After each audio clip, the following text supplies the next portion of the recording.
Hello neighbors! Nandito po tayo ngayon sa lake, sa Richmond Community Park, Lion Club. Daming naliligo. Dito po yung lake namin. Ito hanggang dito lang kami napipiknik. Wala pong dagat. Lake lang. Because Minnesota is the land of plenty of lake. Hello mga friends! Kakain na naman, kaya lumalaki yung mga tiyan.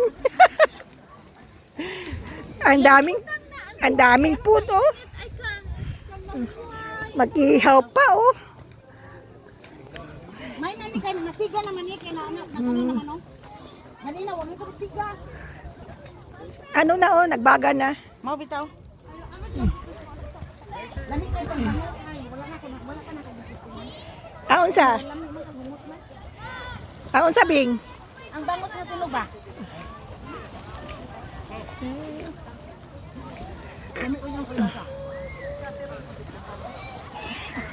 Lake po yun. Yan po, dito po kami napipiknik. It's just few minutes away from home.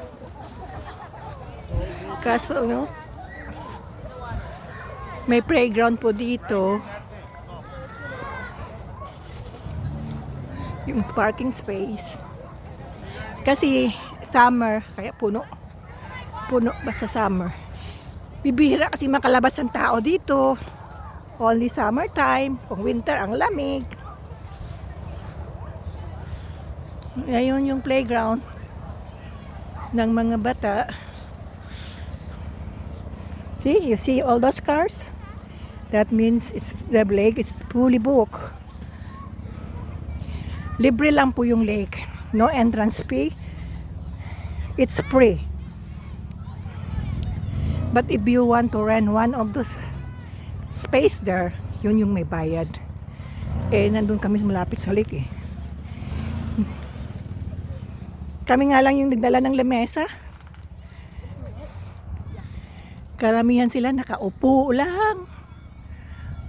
Yun talaga, yung mesa na talaga yan. Picnic table na yan. Built-in na yan.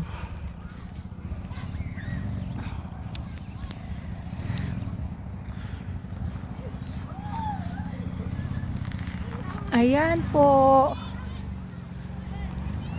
Richmond Community Park. May playground. May beach.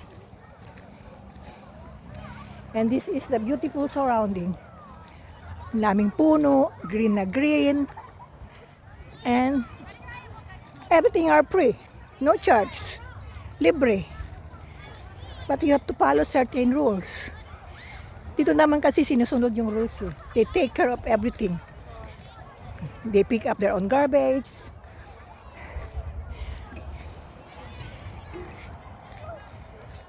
Kahit yung dog na meron dogs, may baon kaming cellophane to pick up their poop if they wanna poop. Okay lang yung ihi, pero yung tae, pinupulot talaga yan. You cannot leave the poop around. Sa bahay mo, okay lang. But public places, when your dog poops, pick it up.